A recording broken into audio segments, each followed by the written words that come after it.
Hi guys, welcome to episode 12 of Desert Knits. This is attempt number 3. I have been dealing with issues of sound and video lining up at the same time. So if you end up seeing things kind of cut in and out, it's because I am splicing together different videos. It is Sunday, June 19th. Happy Father's Day. I don't think that there are any fathers watching, but just in case. I actually have a lot more to fill you in this week than I thought I would, since I recorded last Saturday. This means that I am back on schedule. Excuse me.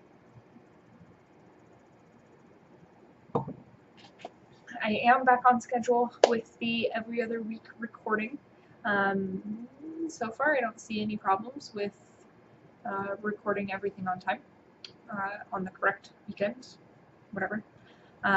Anyways, lots to talk to you guys about today. If this is your first time visiting, I'm not really sure what this podcast is going to look like at the outcome because the video keeps cutting in and out, and the sound is not lining up with my lips. So I hope that it isn't terrible, and I really hope that you come back and watch me again.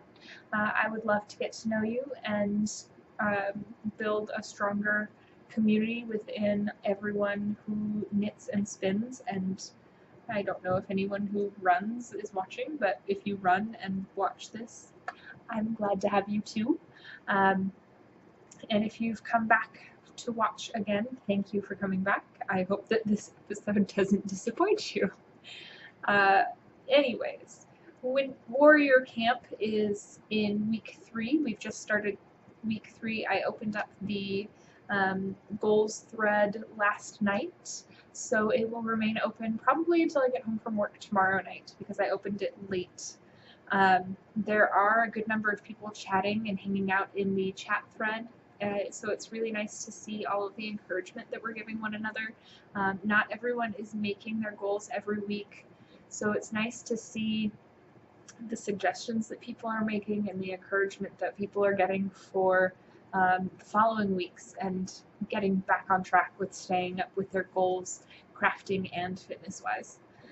This week I will be doing a random participant drawing prize. Prize drawing. I think I said that backwards. Anyways, the points that you've earned so far don't play into the prize that I'm going to be giving away this week. Just the fact that you've entered a goal in the weekly goal thread this week will count. So make sure that you get your goals posted by the time that I lock the thread. There are only 7 people so far who have set goals this week, so you've got a pretty good chance of winning a prize. This prize is going to be a pattern by Claire Devine. I've picked the Aussie Sunshine sock pattern that she designed not too long ago. I haven't actually knit any of her socks, though I've knit quite a few of her beanies. All of her patterns are really well written, and I can't imagine that her sock patterns would be any different. I am planning on knitting all of her socks at some point. Not during Tour de Sock. I just don't. I don't have time right now. Tour de Sock is taking up all of my knitting time. I am not working on anything except the Tour de Sock Stage 2 sock right now. So speaking of that, I have one finished, and one, I'm gonna guess about halfway finished, maybe a little bit less than halfway. So this, I showed you last time all of the different options that I had for sock yarn for this particular stage. I decided to go with the Smack Super Fibers Riverbank in the 9010 Superwash Targhee Nylon blend. I really, really like this yarn. It is nice and round, and it shows off the cables really well.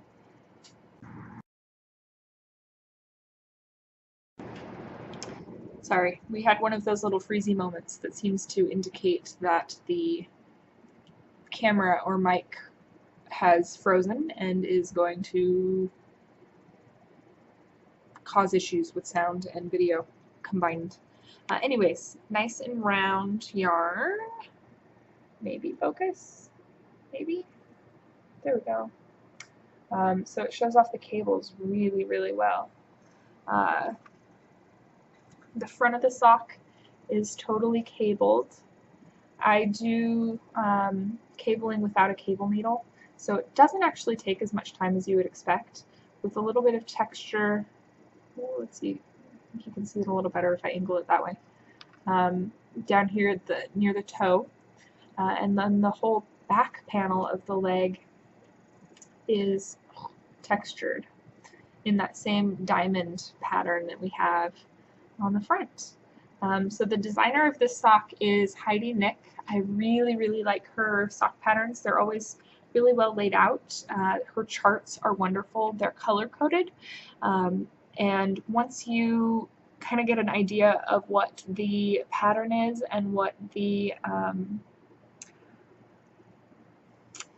cable twists are supposed to end up looking like, it goes really quickly. You don't have to look back at the legend or whatever it is. Molly's scratching her ear back there. She looks like she's in heaven. Anyways, you don't actually have to look back at the legend to figure out what stitch and which way you're twisting things, because to me, it's pretty common sense. I think it's easy to read and easy to figure out. But you can see how well the yarn makes the cables pop and the texture. So I'm really happy with this yarn. I showed you last weekend my very, very, very beginning of my spin along for the Princess Bride and the Arwen spin along. Kind of focused. I think it's more focused on my head than it is on the yarn. I don't know how to fix that. So I haven't gotten very much further. I am so close to the end of this first sickle bat. This is the Inglenook Fibers Princess Bride sickle bat set.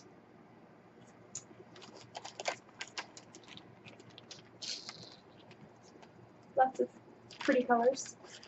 So I went with the brown first because I wasn't sure.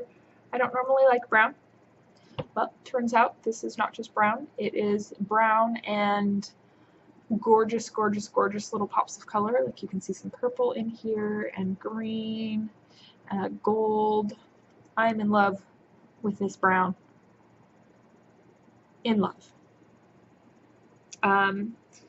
So next I am probably going to spin on my POC. This is the Mirkwood Arts POC support spindle with a green, yellowy green crowned tip. And I'm going to spin this one because they match. I have to match the spindle to the fiber, right? I mean, it only makes sense.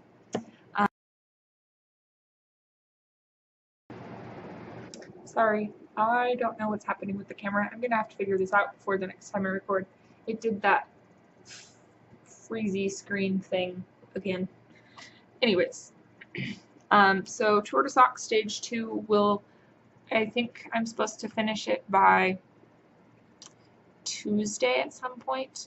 So I'm going to try to finish the heel and most of the foot tonight. And then tomorrow after work, I will finish the rest of the foot and the toe so that I have it cast off in time I think I'm probably going to skip stage 3 of Tour de Sock, so I'm going to get a little bit more of this done. But I'm going to Black Sheep Gathering next weekend, so I won't have time, excuse me, I won't have time to knit. I don't want to start stage 3 and not finish it before stage 4 starts, so I'm thinking I'm just going to skip stage 3 and jump back in stage 4 and knit stage 3 at some point after Tour de Sock is finished. So Black Sheep Gathering is in Eugene, which is only about 6 hours away from me. I will be leaving very early Friday morning so that I can get to an all-day class on time. I'll be taking the color tricks of spinning, in spinning. That is an all-day class on Friday, and then I will be taking spinning novelty yarns on Saturday, which is another all-day class. And I am super excited. This will be my first time going to Black Sheep Gathering, and I'm looking forward to it. I have plans to visit a few of the different vendors who are going and walk around in the marketplace and kind of find all kinds of things, though I am going with a very strict budget. I don't want to come home with everything. I want to come home with very specific and very things that will remind me of the weekend, things that aren't going to sit in my stash forever. Like I have a couple braids from a Fiber Festival spin-in that I went to, must have been 3 years ago now, and I still haven't spun it. I don't want fiber to sit in my stash for that long, so I want to pick things that I will enjoy spinning because it reminds me of the time that I spent there, and something that is special. So, you know, 1 or 2 braids or a fleece, something like that, rather than, you know, picking something that I can get from wherever online and it's not really special. So I don't have any stash to share with you this time. I'm saving for the Black Sheep Gathering. Saving everything for Black Sheep. So I will probably have a few very, very good things to share with you next time. Let's see. I'm totally all over the place since I've had to stop and start the video what feels like 500,000 times. I'm sorry. Running review. Since I've covered knitting, I've covered spinning, I've covered Black Sheep and Warrior Camp, so running. Since the last time I recorded on June 11th, I have only run 16.25-ish miles. I am doing more cross training though. I did body jam at the gym on Tuesday night this week, and I went to yoga yesterday and today. So the yoga that I went to yesterday was actually a event put on by a winery that's not too far from my house. Stride, Stretch, and Sip. So I ran 3 miles, did yoga, and then did wine tasting. It was wonderful. The class was really good. I've not really done yoga before beyond trying to follow some YouTube videos. So having an actual instructor there and having her be able to correct me if I needed it, and remind me to square my hips and make sure that I'm in the position in the right way and that kind of thing was really helpful. I really enjoyed that part of it. And then the wine tasting, we had sangria that the winery owner made the day before so that the fruit had enough time to soak in the wine and all that. It was really good. That is something that I think I'm going to work into my schedule for once, maybe twice a month, because the community there was really nice. It was really friendly and opening, and I didn't feel out of place as someone who has not done yoga before. So it was really nice to go there and be welcomed and encouraged and invited to come back, even though I think I probably fell over like 4 times. Yeah. So running next week is going to be interesting since I'm going to Black Sheep Gathering.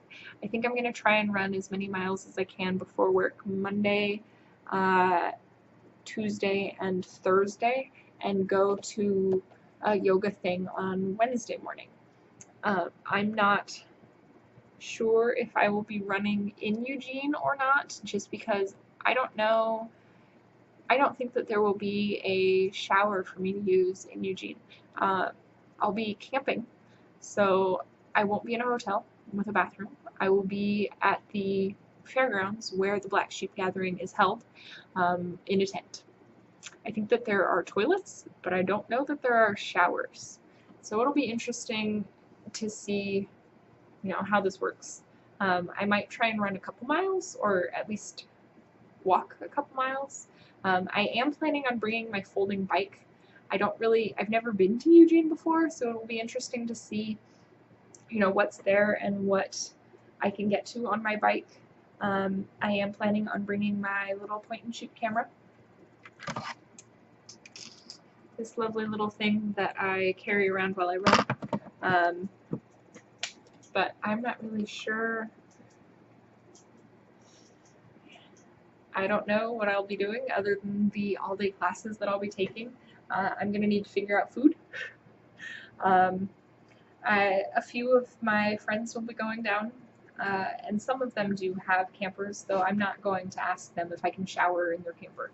I'm just gonna, I might sponge bath with, some water and soap and a towel, so I don't stink, but I don't think that I will be trying to, if there's no shower available at the campground, I'm not going to be trying to hustle a shower out of anyone's camper or anything. Anyways, I think that about covers it. You can see Molly in the back over there. She's done for the day, apparently. We went running this morning. I will insert some pictures and clips of running in between all of my clips of podcast here. Yeah, I look forward to seeing you all again in a couple weeks, and I hope that you enjoyed the very, very choppy podcast today.